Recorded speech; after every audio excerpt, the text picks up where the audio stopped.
কাম কৰা আৰম্ভ কৰা হৈছে।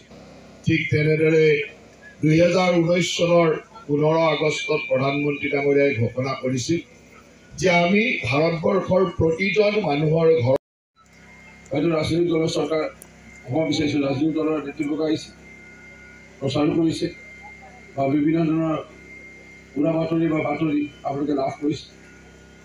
ই এটা সত্য যে মাননীয় দেশৰ প্ৰধানমন্ত্ৰী নৰেন্দ্ৰ মোদী ডাঙৰীয়া একেলেথাৰি 10 বছৰৰ ভাৰতীয় জনতা পাৰ্টীৰ চৰকাৰৰ দিনত আজি দেশ লগতে আমাৰ ৰাজ্য লৈছিল। আমি সেইমতে কাম আৰম্ভ কৰিছিলোঁ আৰু যেতিয়া 2019 চনৰ 15 আগষ্টত আমি কাম আৰম্ভ কৰিছিলোঁ অসমত, মাত্ৰ অসমৰ 1% মানুহে পানী পাইছিল আৰু মাত্ৰ 1 লাখ মানুহক আমি পানী দিছিলোঁ। ইমান আঁচনি আছিল যে আমি এই বছৰ ইমান ঘৰ মানুহক ইলেক্ট্ৰিচিটি দিম, বোলে 1 লাখ মানুহক দিম, বোলে 50,000 মানুহক ঘৰ দিম, 20,000 মানুহক ইলেক্ট্ৰিচিটি দিম। এতিয়া মোদীজীৰ নেতৃত্বত কেনেকুৱা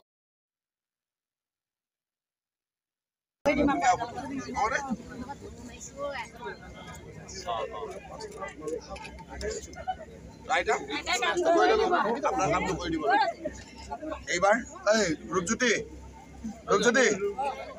আইতাৰ কামটো তুমি মনত ৰাখিবা, এইটো মোৰ পৰা স্পেচিয়েল কাম, বুজি পালা?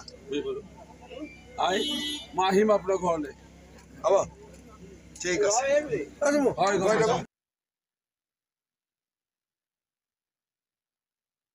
কথা পাতিছোঁ যে আমি কি কাম কৰিলোঁ।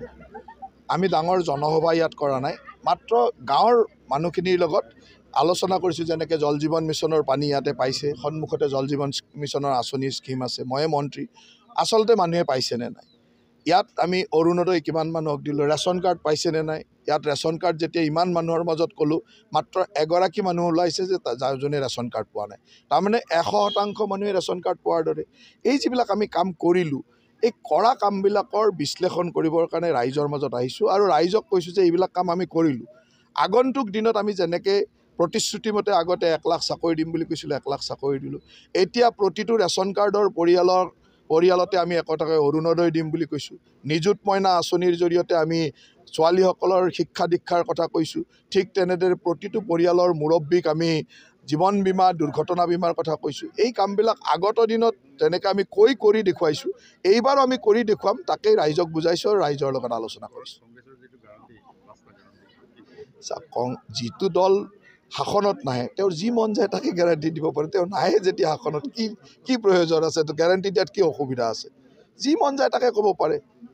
আজি আমি যেতিয়া শাসনত অহাৰ আগতে কৈছিলোঁ যে আমি মাইক্ৰ' ফাইনেন্সৰ লোন ৰেহাই কৰি দিম, 1 লাখ মানুহক চাকৰি দিম, মানুহে ভয় খাইছিলে, সমালোচনা কৰিছিল, কিন্তু কৰিতো দেখুৱালোঁ। আমাৰ মুখ্যমন্ত্ৰী ডাঙৰীয়াই সেই তেনেকুৱা ধৰণৰ কঠিন কামো কৰি দেখুৱালে। এতিয়া আমি যিখিনি কৈছোঁ সেইখিনি কৰিব পাৰোঁ কাৰণেই কৈছোঁ, আৰু ৰাইজে সেইকাৰণে আমাৰ ওপৰত বিশ্বাস ৰাখে, মুখ্যমন্ত্ৰী ডাঙৰীয়াৰ ওপৰত বিশ্বাস ৰাখে, প্ৰধানমন্ত্ৰী ডাঙৰীয়াৰ ওপৰত বিশ্বাস ৰাখে। আৰু অসমৰ নহয় গোটেই ভাৰতবৰ্ষৰ ৰাইজে এইবাৰ প্ৰধানমন্ত্ৰী ডাঙৰীয়াক তৃতীয়বাৰৰ কাৰণে প্ৰধানমন্ত্ৰী বনাবৰ কাৰণে সম্পূৰ্ণ সাজু হৈ উঠিছে।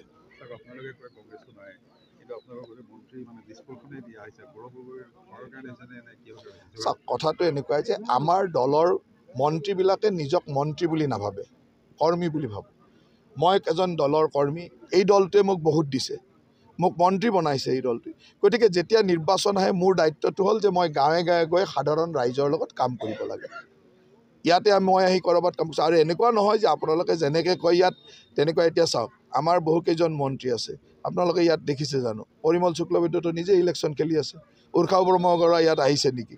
কেবিনেটৰ মন্ত্ৰী বুলি ক'লে পীযুষ হাজৰিকা ডাঙৰীয়া, মই বা আমি মুখ্যমন্ত্ৰী ডাঙৰীয়া, আমি 3-4জন মানুহ ইয়াত আহিছোঁ, সিমানেই। গতিকে আমি যিসকল ষ্টাৰ কেম্পেইনাৰৰ লিষ্টত আছোঁ সকলোৱে গোটেই অসমখনতে ঘূৰি ফুৰিছোঁ। যোৱাকালি মই তিনিচুকীয়াত আছিলোঁ, এতিয়া আজি মৰিয়নিত আহিছোঁ, অহাকালিলৈকে মই সৰুপথাৰ যাম। গতিকে তেনেকৈ আমি ঘূৰি থাকোঁ, কাৰণ আমাৰ দায়িত্বটো হ'ল, মন্ত্ৰী হিচাপে মোৰ দায়িত্ব হ'ল যে মই মন্ত্ৰী বনাইছে দলটোৱে, গতিকে দলৰ নিৰ্বাচনত মই দিন ৰাতি একাকাৰ কৰি কাম কৰিব লাগে। আৰু কংগ্ৰেছ দলৰ মন্ত্ৰী বা কংগ্ৰেছ দলৰ যিবিলাক প্ৰাক্তন মন্ত্ৰী বা জ্যেষ্ঠ মানুহ আছে, তেওঁলোকে নিজকে ভাবে যে তেওঁলোক বহুত ডাঙৰ মানুহ, গাঁৱৰ মাজত এনেকৈ যাব নেকি, গাঁৱৰ মানুহৰ লগত এনেকৈ কথা পাতিব নেকি, তেওঁলোকে এটা বিলাসিতা জীৱন, তেওঁলোকৰ সেই ব্যৱস্থাতে গতিকে তেওঁলোক আহিব নোখোজে চাগে, সেইকাৰণে কেণ্ডিডেটজনে অকলে দৌৰিব লগা হৈছে। এতিয়া সেইটোৱে চাগে হ'ব।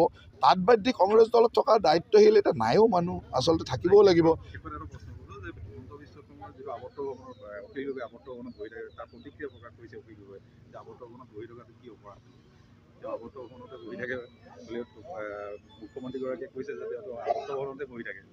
অঁ চাওক, আজি যিসকল মানুহে ৰাইজৰ কথা ক'বলৈ যায়, যিসকল মানুহে নিজকে মাৰ্ক্সবাদ লেনিনবাদৰ কথা ক'বলৈ যায়, কিন্তু প্ৰকৃতাৰ্থত তেওঁলোকে মাৰ্ক্সবাদ লেনিনবাদ নে নক্সালবাদ কৰে, সেইটো চাবলগীয়া কথা। আৰু তেওঁলোকে যিবিলাক ৰাইজৰ দুখৰ কথা ক'বলৈ যায়, ৰাইজৰ কামটো একো নকৰে, ধনী মানুহৰ কামেই কৰে।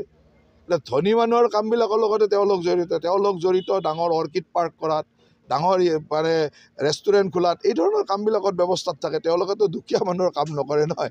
আমি হ'লোঁ দুখীয়া মানুহক কেনেকৈ অৰুণোদয় দিব পাৰি, দুখীয়া মানুহক ৰেচন কাৰ্ড দিব পাৰি, দেখাত সৰু কাম।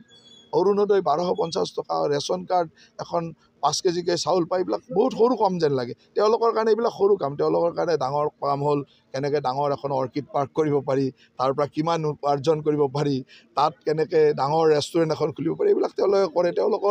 তেনেকুৱাই তেওঁলোকৰ সাম্যবাদ বা নক্সালবাদ।